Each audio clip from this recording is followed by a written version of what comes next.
Howdy folks, I'm Yappy Yarrow Wildflowers, youthfully yodeling near yellow yardsticks. I'm Amber. And here are more yellow yardsticks for us to yodel next to, so let's get started on that. Alright folks, and our first letter is titled, Am I a jerk for refusing to buy my son a Switch 2, even though I promised him a reward for the school year?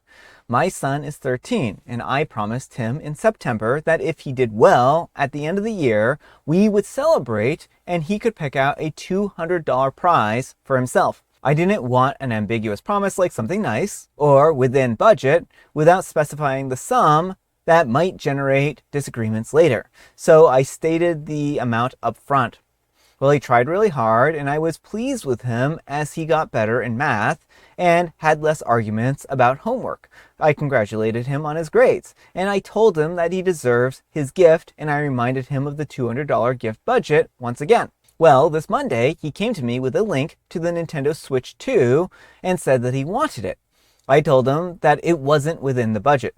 Its price was around $450, which is 2 times more than the reward I promised him. I explained that we can't afford it right now as we have bills, his summer camp, and I need to repair my car, which I need in order to work right now. He got very upset and said that he already told his friends that he will get a Switch 2, and I told him that I understood why he felt awkward, but he told his friends that himself before we had discussed the purchase. I didn't take away the reward. I suggested that he chose headphones, games, controllers, gift cards, or something else up to $200. I said that we could work something out if he truly desired the Switch 2. Next month, he could save up his birthday money, trade in his old Switch, and use my $200 to make the purchase. He said that was unjust since prices may increase, and everyone else was purchasing one. I said that I was happy for everyone else, but we must discuss all big purchases in our family in advance. Now he isn't talking with me, except for small interactions. He did his best, and I feel bad about the situation. However, I kept my word. I didn't guarantee a new console, but rather a prize that was affordable. Am I the jerk? All right, folks, what do you think? No, not the jerk. This is actually an example of really good parenting right here. You made him a deal, and you're more than willing to uphold your end of the deal. He's trying to change the terms last minute, and it's not your fault that he told his friends that he was going to get something that was not within budget. And if you give in to him now and that just buy him the Switch, then he's going to learn that he can manipulate you. And so I think it's important, like you gave him a great option, a path to the Switch 2, where he has to wait a little longer, save his birthday money and trade in his old Switch, but he still will be able to get it. Mm-hmm. And it's up to him now to either do that or find something else he wants. Yeah, I mean, he can work for it. He can, take on a part-time job. He can, like OP said, save up his birthday money and then use that for the Switch 2. Maybe he can even talk to OP about using his birthday gift and getting, combining that with the, the end of the year prize money and get a Switch 2 depending on how much he gets for his birthday. And I think there are a lot of opportunities here that he could go through to actually get the Switch. But I can't blame OP in this situation at all because OP upheld their end of the bargain. They said $200, you can use that $200 on whatever you want. And they're even making an exception here or being very generous in the respect that they're like, well, I understand that we can't do the Switch 2 right now, but you can afford to get it later if you work towards it, right? So no, I don't think OP did anything wrong here, and I think the son is acting like a spoiled brat, to be honest. But let me know what you folks think. So anyhow, take care and good luck. Alright folks, and our next letter is titled, Am I a jerk for giving my boyfriend an ultimatum for showing me his home? Hi, I've been dating a guy for almost 3 months now. We literally live 15 minutes walking distance away from each other, so we hang out almost daily. He comes over to my place to watch movies, eat dinner, and play games together, but he refuses to invite me over to his place. Every time I ask him to hang out at his place, he tells me that it's too messy and he doesn't want me to see it. He lives in a small apartment and has loads of free time to clean.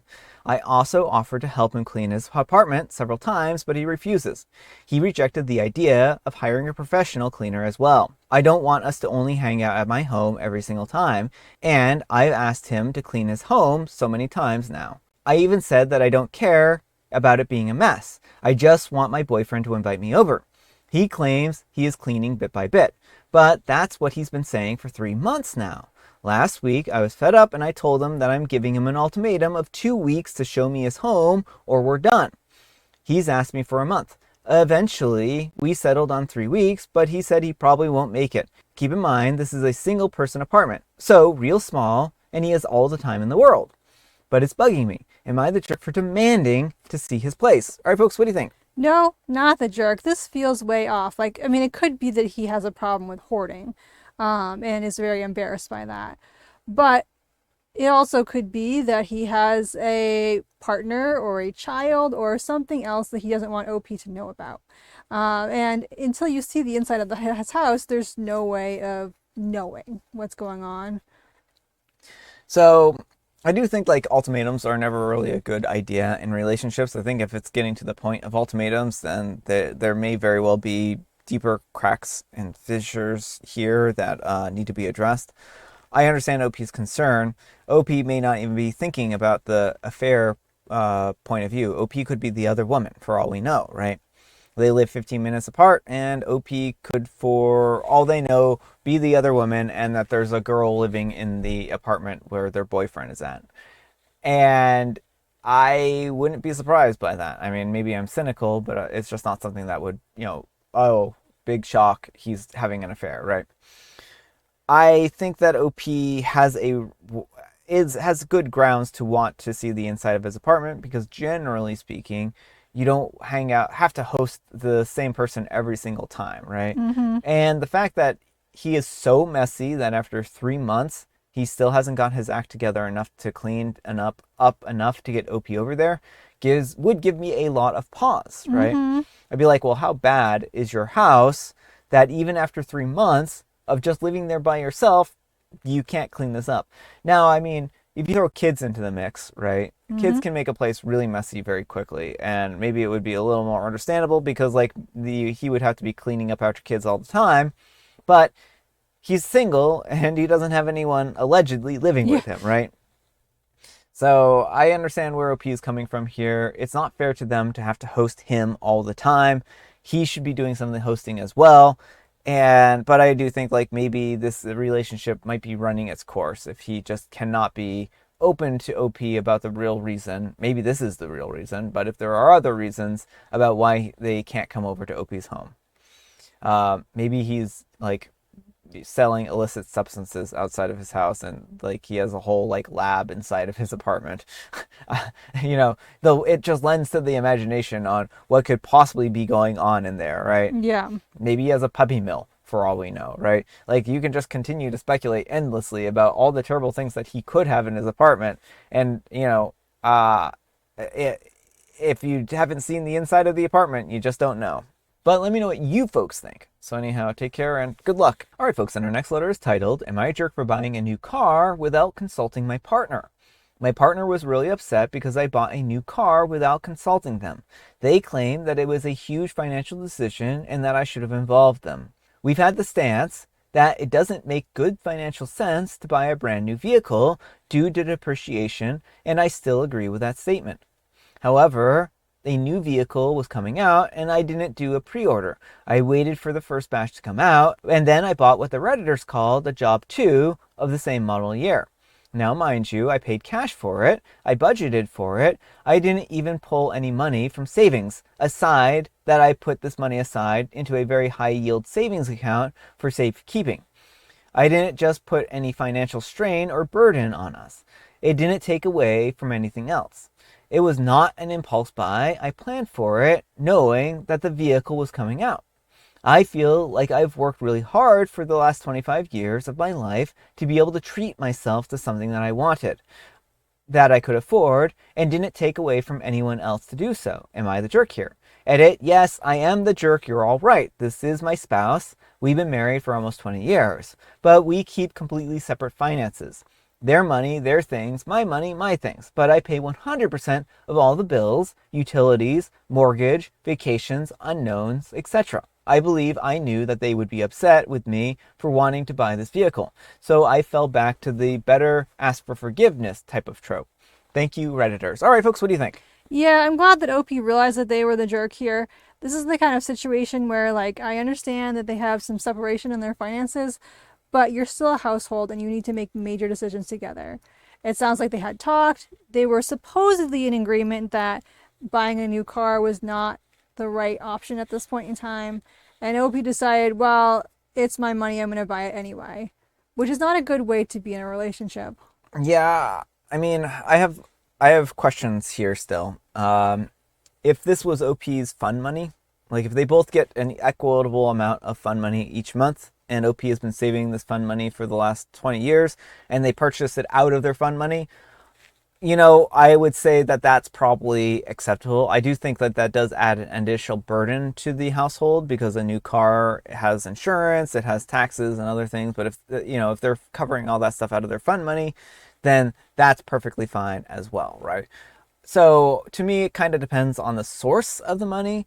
I do think that OP should have let their spouse know that they were going to buy this, because it sounds like they were like, well, if I just hide this from them, then they can't be upset, right? Yeah. And I think it's better to find out ahead of time that you're going to do something like that, right? And OP does say, well, I pay all of the expenses and everything like that. Is the partner getting an equal amount of fund money to work with, right? Yeah. And that would be my biggest question here, because if they couldn't, after 20 years, save up and buy their own vehicle, then I could understand them being upset and feeling like they're getting the short end of the stick here, because OP, if they can go off and make big expensive purchases and, save money and stuff like that, then, and the partner can't, I would think that that would be a bit of an unfair situation, right? Mm-hmm.